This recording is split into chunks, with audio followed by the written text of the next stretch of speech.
शुरू। Hello students, welcome to your home education. आप सभी का होम एजुकेशन में स्वागत है। आज मैं आपको बताने वाली हूँ कि हृदय रोग किस प्रकार से होता है। हृदय रोग वैसे तो अमीरों में ज़्यादा ये बीमारी देखी जाती है, तो आज हम पढ़ने वाले हैं इसी के बारे में। तो क्लास में बने रहिएगा। अगर आप मेरे चैनल पर नए हो तो प्लीज़ चैनल को सब्सक्राइब भी कर दीजिएगा। हम क्लास को शुरू करते हैं। देखो, जो हृदय रोग होता है वो कई एग्जामों में पूछा जाता है, चाहे वो होम साइंस से रिलेटेड हो या कोई एग्जाम से हो। अगर एग्जाम भी नहीं हो रहा है, अब भी अगर आप हेल्थ में हो यानी कि अपनी हेल्थ का केयर करना चाहते हो, तो ये क्लास आपके लिए बहुत ज़्यादा फायदेमंद है। तो इसमें आप पढ़ने वाले हो कि हृदय में जो बीमारी हो गई है तो कैसे आप इसको लक्षण देख सकते हो, इसके चरण कैसे होते हैं, कैसे फर्स्ट स्टेज होता है, कैसे सेकंड स्टेज होता है। इसके अलावा जो टेस्ट करवाए जाते हैं, डाइट कैसे आप ले सकते हो, क्या क्या इसमें बैन करना चाहिए आपको, क्या क्या आपको नहीं खाना चाहिए, तो इस क्लास के द्वारा आप जान सकोगे। तो क्लास में बने रहिए। हम क्लास शुरू करते हैं। पहले मैं आपको बताती हूँ कि नॉर्मल हृदय का कार्य क्या होता है। तो हृदय का काम यही होता है कि हृदय आपका पंप करता है। इसके अलावा जो रक्त में जो रक्त होती है, आपको रक्त के दौड़ाने की सहायता होती है। इसके अलावा जो रक्त आपका होता है उसको शुद्ध करने में सहायक होते हैं। तो जो शुद्ध रक्त होता है, आपका अशुद्ध रक्त होता है, इसको पहुंचाने वाली दो प्रकार की नसें होती हैं। पहली नसें को कहा जाता है धमना, यानी कि धमनी जो होती है वो शुद्ध रक्त को पहुंचाती है, और जो शिराएं होती हैं वो अशुद्ध रक्त को पहुंचाती हैं। ये था नॉर्मल कार्य। इसके अलावा हम इसको नॉर्मल कार्य में बताना चाहेंगे कि किस प्रकार से आपकी धमनियां और शिराएं कार्य करती हैं। तो जो हृदय होता है आपके शरीर का महत्वपूर्ण ही अंग होता है। हम सभी जानते हैं जो जिससे जो पूरे शरीर को शुद्ध रक्त मिलता है और अशुद्ध रक्त को पुनः लौटा करके शुद्ध होने के लिए आता है। यानी कि हृदय आपका एक प्रकार का अंग होते हुए यह क्या करता है, जो शुद्ध रक्त होता है शुद्ध रक्त को अच्छे से पूरे शरीर में मिलाता है। उसके अलावा जो अशुद्ध रक्त होता है पुनः लौटा करके शुद्ध होने के लिए आता है। ठीक है, तो अब हम बात करने वाले हैं कि आपका ब्लड शुद्ध रक्त और अशुद्ध रक्त क्यों हो जाता है। तो शुद्ध रक्त में पहुंचाने का कार्य आपकी धमनियां करती हैं, अशुद्ध रक्त को वापस हृदय में पहुंचाने का कार्य आपकी शिराएं करती हैं। यानी कि जो धमनियां होती हैं शुद्ध रक्त को शरीर में ले जाकर के जो आपकी सूक्ष्म इकाई होती है, यानी कि जो कोशिका होती है, वहां पे जाकर के पहुंचाती है। शुद्ध रक्त द्वारा जो कोशिकाओं में जाकर के यह क्या करता है, ज्वलनशील क्रिया उत्पन्न करता है। यानी कि CO2 में मिल जाकर के आपका जो खून होता है वहां पे जाकर के अशुद्ध होता है। ठीक है, ये रहा अशुद्ध होने का कारण। यह रक्त जो होता है शिराओं में जाकर के एकत्रित हो जाता है, फिर हृदय में ले जाता है और वहां से रक्त को अशुद्ध होने के लिए फेफड़े में पहुंचाया जाता है, जहां रक्त शुद्ध होकर के आपके हृदय में पुनः आ जाता है। और जो यह क्रिया होती है बार बार होती है, रक्त अशुद्ध होता है फिर जाकर के शुद्ध होता है, रक्त अशुद्ध होता है फिर जाकर के शुद्ध होता है। अब हम बात करने वाले हैं कि आपके हृदय में यह बीमारी होती कैसी है, यानी कि आपको यह बीमारी दिखती कैसी है। तो अगर अपने आहार में, अपने भोजन में फैट की मात्रा को यानी कि वसा की मात्रा को ज़्यादा सेवन कर लेते हो, तब यह आपको हृदय नामक बीमारी यानी कि हृदय रोग नामक बीमारी हो जाती है। इसमें जो रक्त की नलिकाएं होती हैं, यानी कि धमनियां शिराएं होती हैं, वहां पे जाकर के जो वसा होता है, फैट होता है, वहां नलिकाओं में जाकर के जमा हो जाती है। जिस कारण क्या होता है, वह नलिकाएं आपकी सख्त हो जाती हैं और कड़ी हो जाती हैं। तो जिस कारण आपके जो खून होता है वो दौड़ नहीं पाता है, यानी कि आपके शरीर में परिसंचरण नहीं हो पाता है, जिससे आपको यह बीमारी देखने को मिलती है। ये था आपकी बीमारी होने का वजह।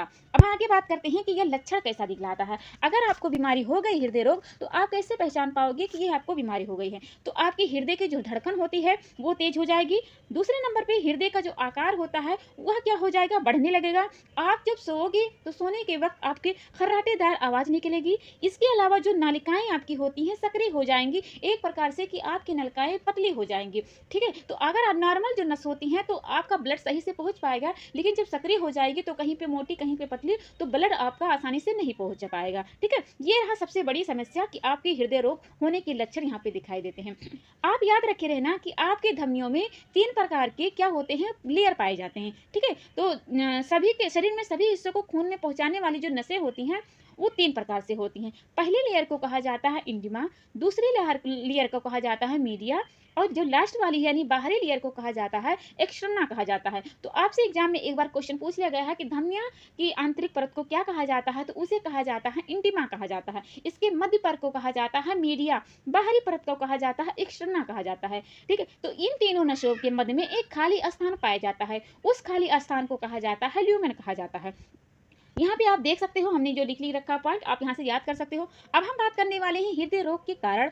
अगर आपको बीमारी होती है तो किस वजह से ये बीमारी होती है। तो सबसे पहली वजह होती है कि आप जब उच्च वसा वाली युक्त आहार ग्रहण करोगे, या फिर आप कोलेस्ट्रॉल बढ़ाने वाली जो वसा प्रयोग होती है उसको सेवन करोगे। आपने वसा वाला चैप्टर पढ़ा होगा तो वहाँ पे आपने जरूर पढ़ा होगा कि कोलेस्ट्रॉल किसे कहा जाता है। तो कोलेस्ट्रॉल उसे कहा जाता है जिसमें फैटी एसिड जो प्रोटीन जगत के होते हैं, एनिमल जगत के जो स्रोत होते हैं, वहां से आपको कोलेस्ट्रॉल की प्राप्ति होती है। है। तो आप वहाँ से खाओगे तो आपको उच्च वसा युक्त आहार ग्रहण करोगे, तब आपको हृदय रोग होगा। इसके अलावा जो उच्च कैलोरी युक्त यानी कि जो आप ज़्यादा मीठी वाली चीज़ें खाओगे तो आपको ये बीमारी होगी। अब एक प्रकार की अगर मधुमेह हो गया है तब भी आपको हिट वाली बीमारी यानी कि आपको हृदय रोग देखने को मिलेगा। इसके अलावा आपकी जो जीवन शैली है विपरीत है। इसके अलावा जो पारिवारिक इतिहास होता है ये भी चेंज हो जाए, यानी कि आपके दादा परदादा में ये बीमारी ट्रांसफर हो सकती है आपका परिवार के इतिहास के हिसाब से। अगर आपको बीपी लो है, इसके अलावा हाई ब्लड प्रेशर है, धूम्रपान आप प्रयोग करते हो, एल्कोहल प्रयोग करते हो, तो यह आपको बीमारी देखने को मिल सकता है।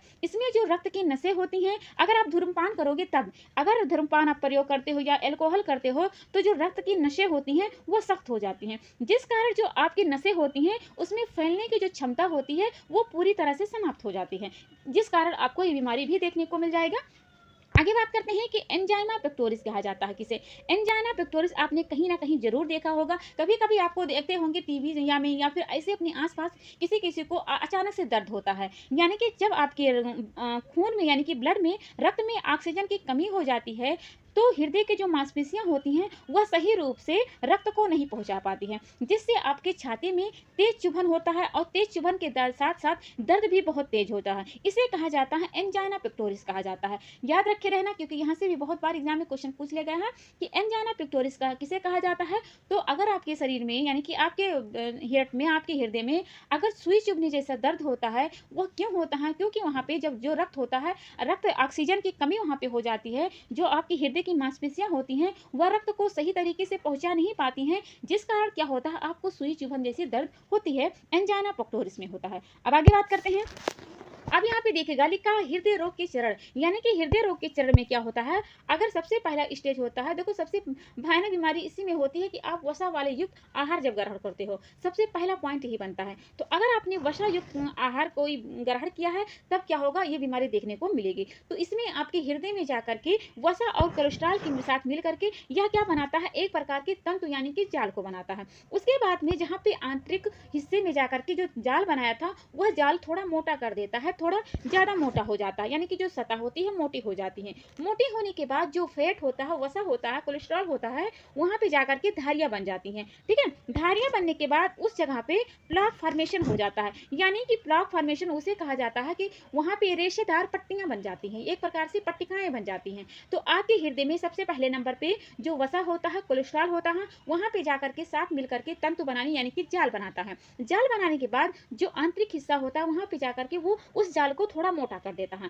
मोटा करने के बाद जो वसा होता है, कोलेस्ट्रॉल होता है, वहाँ पे जाकर के धारियाँ बना देता है। धारियाँ की जगह पे जाकर के प्लाक फॉर्मेशन यानी कि वहाँ पे रेशेदार पट्टिकाएं बन जाती हैं। रेशेदार पट्टिकाएं बनने के बाद अब आता है एथ्रोमा फॉर्मेशन, यानी कि रक्त में जो कोलेस्ट्रॉल होता है, कैल्शियम होता है, वो जाकर के मिल जाता है। ठीक है, तो आपके ब्लड में क्या पाया जाता है, कैल्शियम पाया जाता है। तो कैल्शियम में जाकर के यानी कि रक्त में कैल्शियम में जाकर के कोलेस्ट्रॉल यानी कि फैट जाकर के अब मिल जाता है, पूरी तरह से मिल जाता है। मिलने के बाद क्या होता है, थ्रोम्बोसिस की प्रक्रिया होती है। ये आपने विटामिन के चैप्टर में पढ़ा होगा, अगर आपने नहीं देखा है तो आप क्लास जाकर के देख ले कि हमने थ्रोम्बोसिस क्या बताया था। अगर आप थ्रोम्बोसिस के बारे में जानते हो तो कमेंट बॉक्स में जरूर मेंशन कीजिए। हम आगे बात करते हैं अल्सरेशन। अल्सरेशन क्या हो जाएगा, एक प्रकार से घाव हो जाएगा, यानी कि हम आपको यहाँ पे बताना चाहें स्केच के जरिए कि ये समझो आपकी नसें हैं। नसें में जाकर के क्या होता है, ये वसा यानी कि फर्स्ट स्टेज में जो ये नलिकाएं होती हैं वसा वाली, ये जो समझो नलिकाएं हैं आपकी धमनियां या फिर शिराएं कोई भी है, वहां पे जाकर के यह वसा एक प्रकार से जाल बनाने लगता है, यानी कि ऐसे ऐसे जाल बनाने लगता है। जाल बनाने के बाद क्या होता है, उस जाल को थोड़ा मोटा कर देता है। मोटा करने के बाद ये वसा की यहाँ पे धारियां बन जाती हैं। धारियां के बाद क्या होता है, प्लाक फॉर्मेशन यानी कि रेशेदार, यानी कि ऐसे ऐसे रेशेदार बन जाता है। रेशेदार बनने के बाद आता है आपका एथ्रोमा फॉर्मेशन, यानी कि अब जाकर के आपका जो खून बह रहा है उस खून में जाकर के कोलेस्ट्रॉल यानी कि फैट आपका जाकर के मिल जाता है। उसके बाद आता है थ्रोम्बोसिस, उसके बाद में आता है अल्सरेशन, यानी कि एक प्रकार से आपको घाव देखने को मिल जाता है। ये रहा हृदय रोग के चरण, यानी कि हृदय बीमारी आपको किस प्रकार से होता है। अब आगे बात करिएगा, हमने यहाँ पे नोट में लिख रखा है कि नोट क्या होता है, आपके शरीर में यानी कि मस्तिष्क को जाने वाले एक प्रकार की नसें जो होती हैं उस नशे को कहा जाता है कैरोटिड नशे कहा जाता है। उस कैरोटिड नशे में अगर जाकर के जो फैट होता है, प्लक्स होता है, वहाँ पे जमा हो जाए तो जो आपका रक्त होता है वो सही से नहीं दौड़ पाएगा। जिस प्रकार से कभी-कभी आपको लकवा देखने को मिलता है, यानी कि ब्रेन स्ट्रोक देखने को मिलता है। ब्रेन स्ट्रोक आपके गाँव में किसी न किसी को ज़रूर एक बार देखा होगा। तो अगर आपको नहीं पता है कि ब्रेन स्ट्रोक किसे होता है, तो आपके मस्तिष्क को जाने वाली एक प्रकार की नसें होती हैं, जिसे कहा जाता है कैरोटिड नसें। उस नशे में जाकर के प्लक्स यानी कि फैट की मात्रा जाकर के जमा हो जाती हैं, जिस कारण क्या होता है रक्त आपका सही से दौड़ नहीं पाता है, जिससे ब्रेन स्ट्रोक या फिर लकवा नामक बीमारी हो जाता है।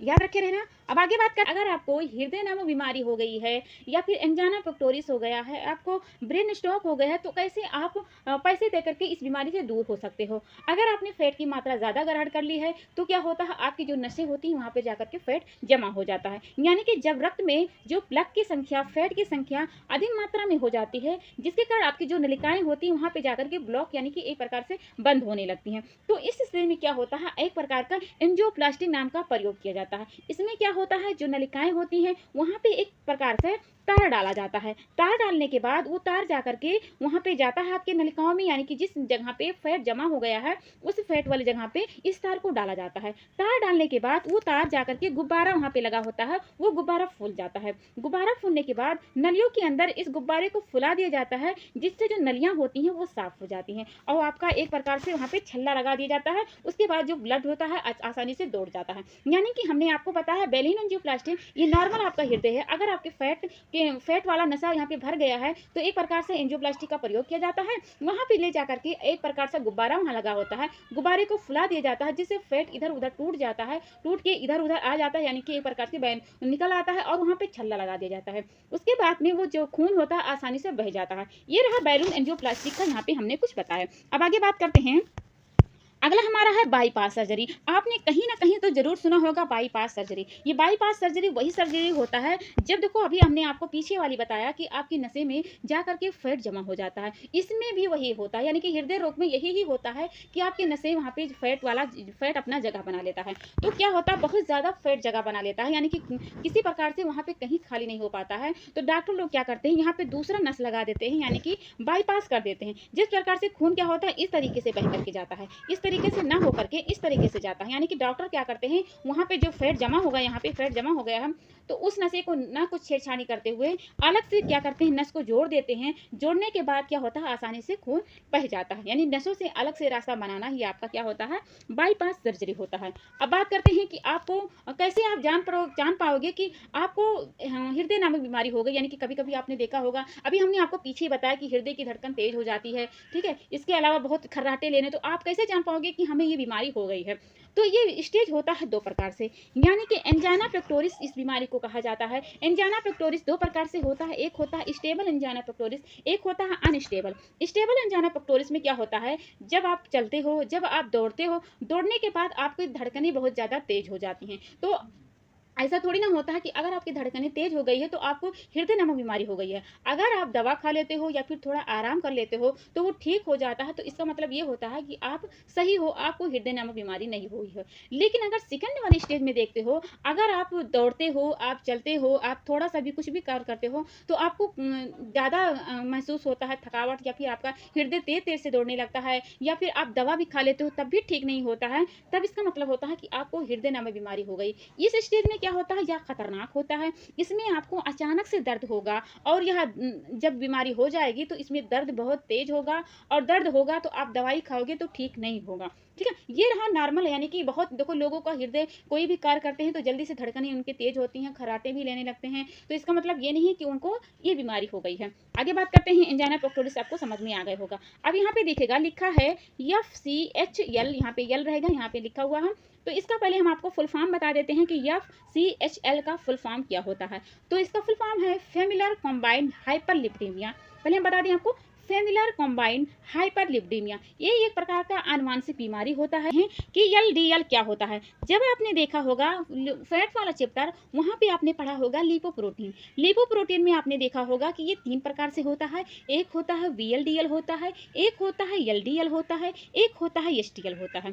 VLDL को कहा जाता है very low density lipoprotein, LDL को कहा जाता है लो डेंसिटी लिपोप्रोटीन, STL को कहा जाता है हाई डेंसिटी लिपोप्रोटीन। तो VLDL क्या होता है अच्छा होता है, एलडीएल क्या होता है, बुरा होता है, एचडीएल क्या होता है, अच्छा होता है। यानी कि आपके रक्त में वीएलडीएल क्या होता है, फैट को ले जाकर के जो आपके रक्त की वाहिनियां होता है वहां पे जाकर के वसा को जाकर के जमा करने लगता है। ठीक है, जब वीएलडीएल रक्त में वसा को ले जाकर पहुंचाता है तब क्या होता है, जो एलडीएल होता है उसका कार्य यहाँ पे शुरू हो जाता है। यानी कि जो एलडीएल होता है रक्त में जो नलिकाएं होती हैं, नलिकाओं में जो वसा का जमाव होता है वह जमाव करने ले जाता है। यानी कि वहां पे जमाव यानी कि घर बनाने लगता है फैट का, एक प्रकार से एलडीएल। जिससे जो नलिकाएं होती हैं वहां पे वसा के भरने से वो जो नलिकाएं होती हैं खून को नहीं ले जा पाती, यानी कि खून इधर उधर नहीं सप्लाई हो पाता है, जिससे व्यक्ति को क्या हो जाता है, हार्ट अटैक यानी कि हृदय नामक बीमारी हो जाती है। ठीक है, उसके बाद में क्या होता है, जो एलडीएल होता है वसा को वहां पे नलिकाओं पे भर दिया है,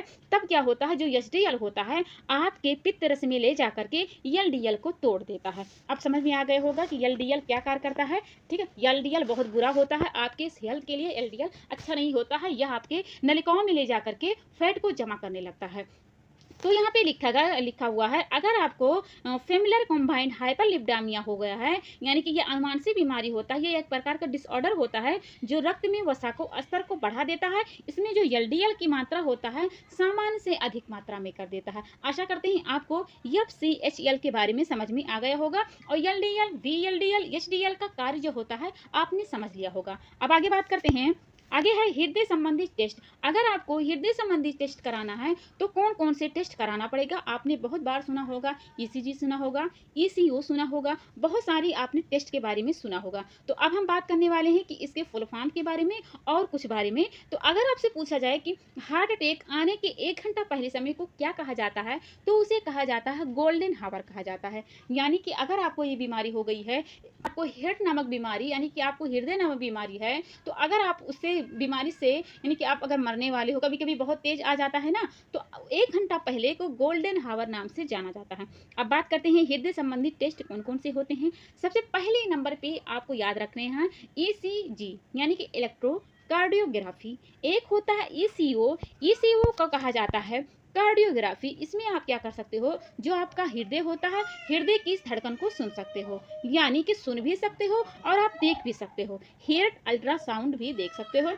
दूसरे नंबर पे हमारा, तीसरे नंबर पे है कार्डियल, अगला नंबर पे है कार्डियल एंजाइम टेस्ट होता है। इसमें क्या होता है, यह एक प्रकार का एंजाइम होता है जो आपके हृदय में पाया जाता है, यानी कि यह एंजाइम आपके हृदय की जो मांसपेशियां होती है वहां पे पाया जाता है। जब भी हृदय में किसी प्रकार से खतरा होता है तो यह एंजाइम क्या होता है, आपके रक्त में जाकर के मिल जाता है। अब लास्ट नंबर पे हमारा है एंजियोग्राफी। एंजियोग्राफी क्या होता है, यह एक ऐसा टेस्ट होता है जो बिल्कुल एकदम सही सही बता सकता है, यानी कि किसी भी व्यक्ति में कितना ब्लॉक हुआ है, यानी कि कितना प्रकार से फैट जाकर के इकट्ठा हुआ है आपकी नसों में। इस टेस्ट में रक्त की नसों में एक डाई यानी कि रंग को क्या करते हैं, डालते हैं और एक्सरे में देखते हैं, ताकि क्या होता है, डाई सही तरीके से नली में कहीं इकट्ठा तो नहीं हुआ है, दौड़ तो नहीं रहा है। मानी मतलब कि ये होता है कि अगर आपको यह बीमारी हृदय हो गई है तो एंजियोग्राफी की तरह आप सही सही से देख सकते हो। आपके रक्त में रंग को यानी कि डाई को डालते हैं, उसके बाद में एक्सरे द्वारा इसमें देखते हैं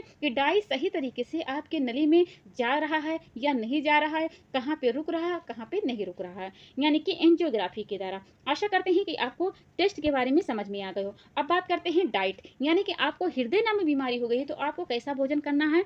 आपको कोलेस्ट्रॉल जो सोडियम होता है, सोडियम को पूर्णतः तो बैन ही कर देना है, सोडियम को नहीं लेना है, यानी कि cholesterol, junk food, Coca Cola, Pepsi, इनको पूरी तरीके से बंद कर देना है। सोडियम वसा का प्रयोग भी बंद कर देना है। कम जो ऊर्जा प्रदान करने वाले भोजन है इसको आपको शामिल करना चाहिए। उसके बाद में जो चीनी होता है उसको प्रयोग नहीं करना चाहिए। पालक जो हो गई, चौलाई हो गई, बेथुआ हो गया, इनको प्रयोग में करना चाहिए। ये बहुत ज़्यादा फायदेमंद होता है आपके हृदय के लिए, यानी कि आपके हृदय के लिए। बथुआ क्या होता है, बथुआ को एक प्रकार से कहा जाता है आपके हार्ट का टॉनिक कहा जाता है, आपके हृदय का एक तरीके से टॉनिक होता है। अगर आपको ये बीमारी हो गई है तो आपको ये खाना चाहिए। इसके अलावा आप डाइट में क्या ले सकते हो, डाइट में आप ले सकते हो चौलाई हो गया, मूंगफली आप ले सकते हो, सूरजमुखी ले सकते हो, लेकिन हाँ डालडा आपको नहीं खाना है। आपको चीनी वाली प्रयोग को कम करना है। इससे क्या होगा, रक्त में कोलेस्ट्रॉल की मात्रा बढ़ेगी और चीनी यानी कि अधिक चीनी का प्रयोग करने से रक्त में जो कोलेस्ट्रॉल होता है उसकी मात्रा बढ़ जाती है, इसलिए चीनी का प्रयोग आपको नहीं करना है। ये रहा हमारा हार्ट का टॉपिक। आशा करते हैं आपको समझ में आ गया होगा हृदय रोग कैसे होता है, आपको ब्रेन स्ट्रोक कैसे होगा, आपको एंजाइना पेक्टोरिस कैसे होगा, आपको कैसे एंजियोग्राफी किया जाता है, कैसे कार्डियोवास्कुलर किया जाता है, कैसे ईसीजी किया जाता है, कैसे एंजियोग्राफी किया जाता है, एंजाइना पेक्टोरिस क्या होता है, स्टेबल एंजाइना पेक्टोरिस कैसे होता है, अनस्टेबल किसे कहा जाता है, हार्ट अटैक कैसे आता है, बाईपास सर्जरी कैसे किया जाता है, फेमुलर कॉम्बाइंड हाइपरलिपिडेमिया क्या होता है, ये सब हमने आपको बता दिया है। अब आपको एक टॉपिक हमने छोड़ दिया, हम नहीं बताया है, कोरोनरी क्या होता है। कोरोनरी आपने कहीं ना कहीं ज़रूर होता है, तो वो होता है जब रक्त में बहाव में रुकावट पैदा होती है, उस समय क्या होता है, उसी रुकावट को कहा जाता है, कोरोनरी कहा जाता है। इसी कारण आपकी हृदय की बीमारी होती है, यानी कि हार्ट अटैक हो जाता है। कोरोनरी आप याद रख लेना, क्योंकि यहाँ से भी एग्जाम में क्वेश्चन पूछ लिया गया है। इस बीमारी को, हृदय वाली बीमारी को अमीर रोग में ज़्यादा होता है, इसे धनायन रोग भी कहा जाता है, इसे अमीर रोग भी कहा जाता है, इसे संपन्न रोग भी कहा जाता है, इसे एथेरोस्क्लेरोसिस भी कहा जाता है। एथेरोस्क्लेरोसिस क्या होता है, इसमें धमनियों की दीवारों के ऊपर और अंदर वसा कोलेस्ट्रॉल और जो अन्य पदार्थ होते हैं उसका जमाव हो जाता है। धमनी की दीवारों में कोलेस्ट्रॉल के चकत्थे बनने के कारण खून के बहाव में रुकावट आ जाती है, यानी चकत्थे के टूटने के कारण बनने वाले थक्कों से धमनियों में भारी रुकावट पैदा हो जाती है। ये रहा एथेरोस्क्लेरोसिस के बारे में। आशा करते हैं आपको हमारी क्लास समझ में आई होगी। अगर आप चैनल पे नए हो और अभी तक यहाँ पे पहुँच गए, अभी तक मेरे चैनल को लाइक नहीं किया है, सब्सक्राइब नहीं किया है, तो प्लीज़ इसे कर लीजिएगा, क्योंकि इससे थोड़ा मोटिवेशन होता है। अपनी क्लास को यहीं पे एंड करते हैं, मिलते हैं कल एक नई क्लास में, तब तक के लिए take care and bye bye.